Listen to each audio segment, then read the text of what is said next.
Hey, what's going on everyone? Welcome back to yet another video. So in this video we're going to talk about sunglasses. No, not for me, for your lenses. Basically we're going to talk about these piece of glasses that can be attached in front of your lens, and we're going to talk about filters, what they are, what they do, how many types are there, and do you really need them to shoot cinematic videos? Let's start the video. Filters are basically a piece of glass that can be attached in front of your lens, and different filter has different effect on your footage. These are some filters from K&F Concept. By the way, this video is not sponsored by K&F Concept, but I genuinely find out they are good quality based on the price they are offering. By the way, this video could be sponsored by K&F Concept. If anyone from K&F Concept hearing about this, send out some VND filters. I'm open for sponsorship. Who doesn't like money? Wait a minute! Without wasting time, let's talk about filters. So you can buy filters depending on the diameter of your lenses. So if you have a lens with 72mm diameter, you have to buy a 72mm filter. If you have multiple lenses with different diameter, then what you will do, that's where step-up rings came along. So the general rule of thumb is buy the biggest diameter one of your lens and use step-up rings to match up the size. So after getting that out of the way, let's talk about different types of filters. So neutral density filter, or in short ND filter, are the most common one you might heard of. They are basically sunglasses for your lens. It reduces light getting into your sensor and produces darker images. So you might ask why we need a filter to darken our images where we can clearly crank up our shutter and reduce light.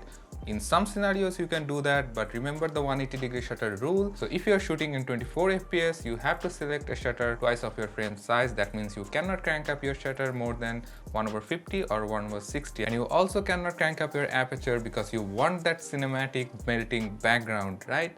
So in that case, just put on an ND filter, you are good to go. So does that mean you don't need ND filter for your photos? Wrong. If you want to shoot long exposure shots, I'm talking about the soft waterfall shots. Everyone knows about that and loves that. You need an ND filter because the shutter is very low on that and you cannot crank up the shutter. So in that case, just use the ND filter and you are good to go again. Each ND filter has different types of number that determines the stops of light. Like ND8 is for 3 stops of light and ND64 is for 6 stops of light. So you might be asked how I am calculating this. That's very simple. Just make the value to 2 to the power and you will get the stops. Like 2 to the power 3 is 8, so ND8 is for 3 stops of light, and 64 is 2 to the power 6, so ND64 is for 6 stops of light. That's a little bit of math for you. It's very simple, right? After setting up your camera, check your exposure meter. If it's not in 0, the stops it's away from 0, you will use that number of ND filters. As you can see, the exposure is 3 stops away from the 0, so I have to use the ND8 to get the overexposed shot in proper way. So variable ND filter or VND filter are just same as ND filters, just you can change the ND values on the fly. Otherwise you have to change the filter whenever the exposure change. So basically VND filters comes with a range of ND values like 2 to 6 or 6 to 12. Currently I don't have a VND filter, so that's why I was trying to get a sponsorship from K&F Concept. Pro mist filter or black mist filter are my most favorite filters of all.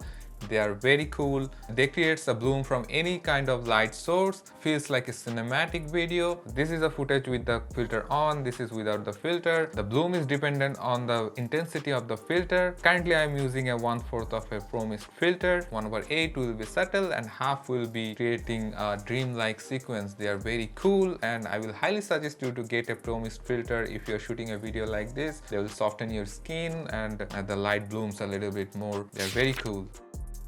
Circular polarizer is being used to remove glares from any reflected surfaces. So if you are shooting behind a window, it will remove the reflection from the window and you can see through the window. Basically most of the movies car shot where you can see the character behind the car window, they use CPLs. They are very cool. I have one. I don't use it that much, but that's helpful sometimes. I think I covered most of the important filters. There are some other filters like graduated ND filter where one side of the filter is darkened and the other side is gradually lightened up so that you can create gradient look, like the sky will be darker and the bottom side will be lighter. And some Bluemorphic filters, they are also very cool. They are being used to create a creative look. So now comes the most important question, do you really need them to shoot cinematic videos?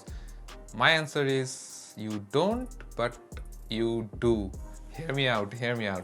So if you want to create a heavily stylized look, you have to use a filter. Most of the movies nowadays use multiple layers of filters to create a stylized look. That's why each movie looks different. Like if you see the Batman movie, it looks red, dark and moody. If you see Stranger Things, it's vibrant and 80s colors.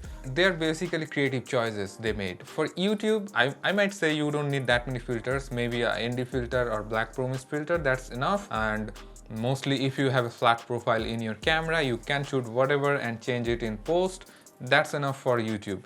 But you know that movies are big budget movies, they have a lot of money, they are using different kinds of cameras, they have filters. That's why they are using multiple layers of ND filters or Pro-Mist filters, Bluemorphic filters to create a stylized look. They have time and money for that. But for us, like content creators like you and me, you can just use a ND filter. Like currently I'm using a ND filter and a Pro-Mist filter together. That's a creative choice. If you want to do it, no one is gonna stop you and tell you that no, you are doing wrong. It's your choice. If you want to do it, go ahead.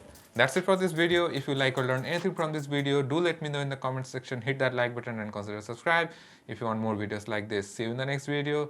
Peace.